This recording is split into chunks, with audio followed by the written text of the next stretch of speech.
భారత రాఫెళ్లను పాకిస్తాన్ కూల్చేసిందని ట్రంప్ దుష్ప్రచారం చేశాడు.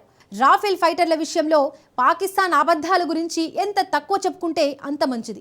ఏ ఒక్కటి ఆధారాలు ఇవ్వలేదు. రాఫెల్ ఫైటర్ను పాకిస్తాన్ కూల్చేసింది అని చెప్పడానికి ఒక్కటంటే ఒక్క ఫోటో కూడా బయట పెట్టలేదు. ఎందుకంటే రాఫెల్ను ఎవరు కూల్చలేరు కాబట్టి.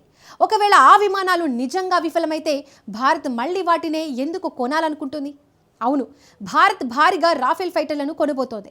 1-2 కాదు, ఏకంగా 114 రాఫెల్ విమానాలను మిత్రదేశం ఫ్రాన్స్ నుంచి కొనుగోలు చేసేందుకు గ్రీన్ సిగ్నల్ ఇచ్చింది. ఇంతకు మోడీ సర్కార్ రాఫెల్ ఫైటర్లను ఇంతగా నమ్మడానికి రీజన్ ఏంటి? ఫ్రాన్స్తో డీల్ భారత్కు ఎందుకంత కీలకం? Let's watch. 114 Rafale fighter jets, 3.5 లక్షల కోట్ల భారీ ఒప్పందం. ఫ్రాన్స్ తో బిగ్ డీల్ కు defence procurement board green signal. రష్యాను కాదని ఫ్రాన్స్ వైపు భారత్ ఎందుకు మొగ్గు చూపుతోంది? అమెరికా F-35లను ఆఫర్ చేసింది.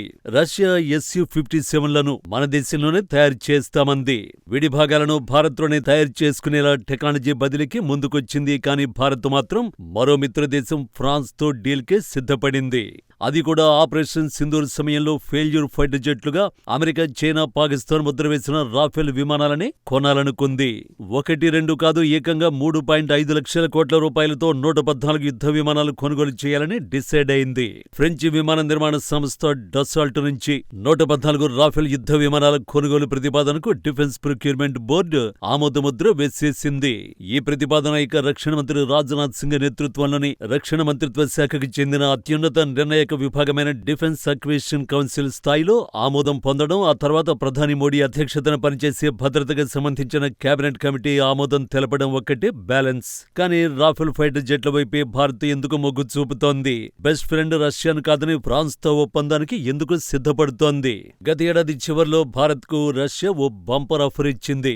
ఎలాంటి పరిమితులు లేకుండా Su-57 యుద్ధ విమానాల తయారీ టెక్నాలజీని ఇండియాకు బదిలీ చేయడానికి సిద్ధమని చెప్పింది. Su-57 ఫైటర్ల టెక్నాలజీ బదిలీలో భాగంగా కీలక విభాగాల సాంకేతిక పరిజ్ఞానాన్ని అందిస్తామంది. ఇంజిన్లు, ఆప్టిక్స్, ఏఈఎస్ఏ రాడార్లు, ఏఏ ఎలిమెంట్స్, లో signature technology, modern air weapons తయారీ ప్రక్రియతో ముడిపడిన సాంకేతికతను భారత్ కు బదిలీ చేస్తామంది. సప్లై చైన్ కు ఆంక్షలు ఆటంకంగా మారుతాయనే ఆందోళన కూడా లేకుండా ఫైటర్ జెట్ల విడిభాగాలను భారత్ స్వదేశంలోనే తయారు చేసుకోవచ్చని ప్రకటించింది. యుద్ధ విమానాల్లోని సాఫ్ట్వేర్, ఇతర వ్యవస్థలు చేసే కొత్త ఇంప్రూవ్మెంట్లపై ఎప్పటికప్పుడు భారత్ కు అప్డేట్స్ అందిస్తామని రష్యా హామీ ఇచ్చింది. ఇన్ని ఆఫర్లు ఇచ్చిన భారత్ ఓకే చెప్పలేదు. అందుకు కారణం Su-57 ఫైటర్లపై భారత్ కు ఉన్న అనుమానాలే. ముఖ్యంగా ఇంజిన్ సాంకేతికతపై భారత్ కే కాదు, చాలా దేశాలకు అనుమానాలు ఉన్నాయి. Su-57 యుద్ధ విమానాలపై మొదటి అనుమానం ఇంజిన్లపైనే. ఎందుకంటే Su-57 లో ఉపయోగించిన AL-41F1 ఇంజిన్లు పాత Su-35 విమానాల్లో వాడే ఇంజిన్ల అప్గ్రేడ్ వర్షన్లు మాత్రమే. ఇవి పూర్తిస్థాయి 5th జనరేషన్ ఇంజిన్లు కావు. అందుకే Su-57ల వైపు చూడలేదు. రెండోది super cruise capacity. 5th generation fighter జెట్లు ఆఫ్టర్ బర్నర్స్ వాడకుండానే ధ్వని కంటే వేగంగా ప్రయాణించగలగాలి. కానీ రష్యా పాత ఇంజిన్లకు ఆ సామర్థ్యం తక్కువగా ఉంది. మూడోది స్టెల్త్ లోపాలు కూడా భారత్ను ఆలోచనలో పడేశాయి. Su-57 డిజైన్ ప్రకారం అది శత్రువుల రాడార్లకు చిక్కకూడదు. అయితే దీని ఇంజిన్, నాజిల్లు, జెట్ బాడీలోని కొన్ని భాగాలు రాడార్ సిగ్నల్స్ ని ప్రతిబింబించేలా ఉన్నాయని, దీనివల్ల స్టెల్త్ సామర్థ్యం దెబ్బతింటుందని భారత్ అభ్యంతరాన్ని వ్యక్తం చేసింది. అందుకే రష్యా ఇచ్చిన ఆఫర్ స్వీకరించడానికి ముందుకు రాలేదు. అయితే ఇటీవల పూర్తిస్థాయి 5th generation fighter jet engine Israel 177 Russia అందుబాటులోకి తెచ్చింది. అయినా ఆ ఇంజిన్ ఉపయోగించడానికి ఇంకా సమయం పడుతుంది. భారత్ దగ్గర ప్రస్తుతం ఆ సమయమే లేదు. ఎందుకంటే మన చుట్టూ ఉన్న శత్రువులు ఎప్పుడైనా మనపై విరుచుకుపడొచ్చు.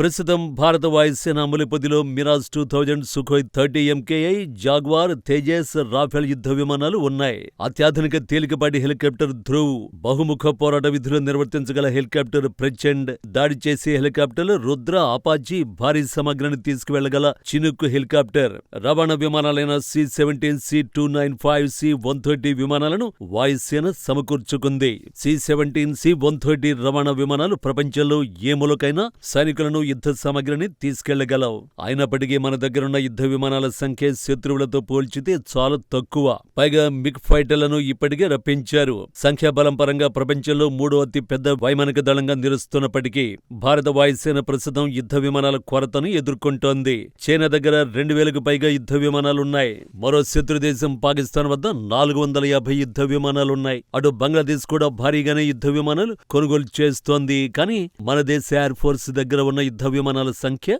700 మాత్రమే. ఆ సంఖ్యను పెంచుకోవడంలో భాగంగానే ఒకేసారి 114 ఫైటర్ల కొనుగోలుకు సిద్ధపడుతోంది. కానీ రాఫెల్ ఫైటర్లే ఎందుకు? గత ఏడాది భారత్ నిర్వహించిన ఆపరేషన్ సింధులో రాఫెల్ ఫైటర్లు గేమ్ చేంజర్లుగా నిలిచాయి.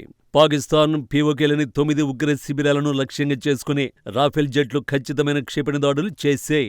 స్కాల్ప్ లాంగ్ రేంజ్ మిసైళ్లు, హ్యామర్ ప్రెసిషన్ గైడెడ్ బాంబులను ఉపయోగించి శత్రు భూభాగంలోకి వెళ్లకుండానే సుదూర లక్ష్యాలను ఛేదించాయి. రాఫెల్ జెట్లలోని Spectra electronic warfare suite Pakistan రాడాల నుంచి విమానాలను కాపాడటమే కాకుండా శత్రు రక్షణ వ్యవస్థల్ని నిర్వీర్యం చేయడంలో తోడ్పడింది. ఈ ఆపరేషన్లో పాకిస్తాన్ F-16, చైనా JF-17 విమానాలపై స్పష్టమైన ఆధిపత్యాన్ని చలాయించాయి. టెరైన్ ఫాలోయింగ్ సాంకేతికతను ఉపయోగిస్తూ తక్కువ ఎత్తులో ప్రయాణించి శత్రువుల కంటికి కనిపించకుండా దెబ్బ కొట్టే. ఇవి ఈ రేంజ్లో సత్తా చాటాయి కాబట్టి అమెరికా, చైనా, పాకిస్తాన్ ఫేక్ ప్రచారం చేసే. రాఫెల్ ఫైటర్లను కూల్చేశామని పాకిస్తాన్ అబద్ధాలు ప్రచారం చేసింది. ఇంత దుష్ప్రచారం జరిగిన తర్వాత కూడా రాఫెల్ సత్తా ఏంటో తెలుసు కాబట్టి భారత్ వాటినే కొనుగోలు చేయాలనుకుంటోంది.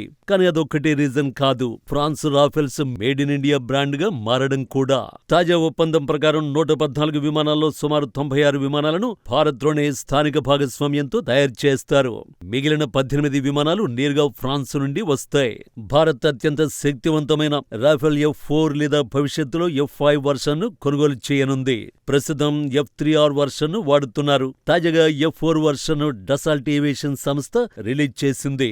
అయితే F-4, F-5 వర్షన్స్ ని మిక్స్ చేసి కొత్త రాఫెల్ ను తయారు చేయాలని భారత్ కోరుతోంది.